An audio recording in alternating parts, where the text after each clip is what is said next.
Hello， 大家好，我係阿 Man 啊。嘉里香港街跑2025咧就喺琴日舉行咗啦。本來係一個推廣健康啦、凝聚社區嘅好活動啊。不過可惜啦，賽事結束咗之後咧，大批跑手啊喺終點領取個人物品嗰陣時咧，因為行李嘅系統故障啦，要排隊至少半個鐘，甚至有人咧話要自己揾翻啲行李啊。現場咧就怨聲載道嘅。咁啊，至於罷方其後雖然致歉啦，承諾日後會改善。但係市民對活動嘅安排信心咧，難免受損嘅。咁但係啦，更加令人擔心嘅係啦，選手包入邊啊，竟然帶咗一張滾動深水埗嘅地圖，仲有深水埗一啲店鋪嘅優惠券啦。咁啊，跑手參加比賽咧，為咗係要挑戰自己，支持慈善嘅。咁點解要同某啲商鋪優惠掛鈎咧？咁嚴重都係啊，當中有啲合作伙伴咧，竟然係臭名昭彰嘅黃店。包括呢個一拳書館啦，仲有呢個學同埋跑完等等啊。咁啊，一拳書館咧出名劣跡斑斑嘅啦。例如咧呢個修例期間咧多次滲透呢個校園，舉辦咧所謂嘅讀書會啦、書展啦，企圖以文化包裝啊，向青少年灌輸反中亂港嘅思想啊。佢哋曾經借場地俾呢個言語治療師總工會搞呢個羊村守護者嘅親子讀書會。嗰啲繪本後來咧被法庭咧裁定係煽動刊物，5名成員判監19個月啊。除此之外啦，書店咧仲舉辦咗無牌售酒活動啦，罔顧疫情依然盛行嘅環境啦。最終啊，店主龐一鳴咧被判罰款嘅，又多次啊借場地俾啲亂港分子搞呢個分享會啦，甚至啊以呢個閱讀監獄文學為名啦，將收入捐助黑暴嘅色籌組織。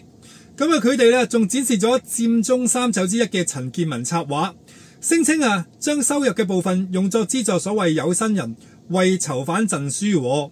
呢啲行為咧完全唔係單純嘅文化推廣啊，而係赤裸裸嘅軟對抗啊。咁啊，至於呢間學同埋呢個跑園啦，雖然表面上咧係一間咖啡文化分享旅遊故事嘅餐廳，同埋宣傳跑步嘅文化餐廳。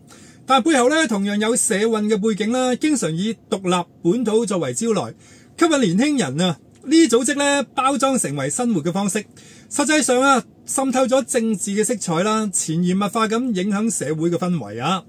咁問題就嚟啦，作為社會企業嘅傳承街馬啦，以及冠名贊助嘅嘉里建設啊，點解會同呢啲黃店去合作嘅呢？街馬應該係全民參與噶啦嘛，推廣一啲健康嘅盛事。如果背後啦有滲透咗反中亂港嘅元素咧，就偏離咗慈善同埋體育嘅初衷噶啦。嘉里建設作為知名嘅企業啊，更加要審慎選擇合作嘅伙伴啦，唔可以因為一時嘅疏忽，令到自己嘅品牌同呢啲亂港黃店去掛鈎嘅，損害呢個聲譽啊。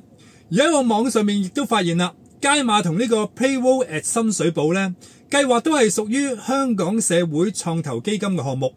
相信咁先會令到有關嘅單張喺呢啲選手包裏邊出現嘅。香港而家已經進入咗由治及興嘅新階段嘅啦，社會整體都安定嘅，市民渴望安居樂業啊。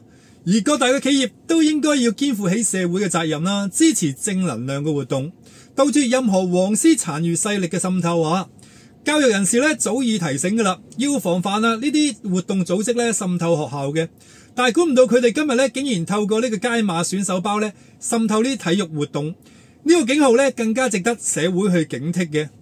咁啊，社企贊助要有社會嘅敏感度啦，支持體育活動咧唔單止要宣傳品牌，更加係一種咧社會嘅承擔啊。贊助方咧要睇清楚合作單位嘅背景啦，避免誤墮陷阱啊。嘉里建設作為大企業，更加要以身作則，選擇正面健康嘅合作伙伴，推動啊社會團結同埋正能量啊。同時啦，體育界都要自我警醒啦。體育活動係凝聚人心嘅重要平台啊，唔可以俾政治去滲透嘅。主辦方要建立清晰嘅合作準則啦，確保活動咧保持純熟，真正做到全民參與、健康為本啊。最後啦，市民都要保持警覺啊。參與活動咧，接受贈品或者優惠嗰陣時咧，都要留意背後嘅合作單位，唔好俾啲黃店啊有機可乘啊！守護社會安定咧，唔係只係靠政府或者企業嘅，而係要全民都一齊努力。只要大家共同去把關啊，香港嘅體育同埋慈善活動咧，就能夠真正回歸初心，成為咧凝聚人心、推動健康嘅平台。咁樣呢，香港先能夠呢繼續穩步邁向由治及興，社會繁榮穩定，市民安居樂業啊！好啦，今日分享去到呢度啦，我哋下一集再見啦，拜拜。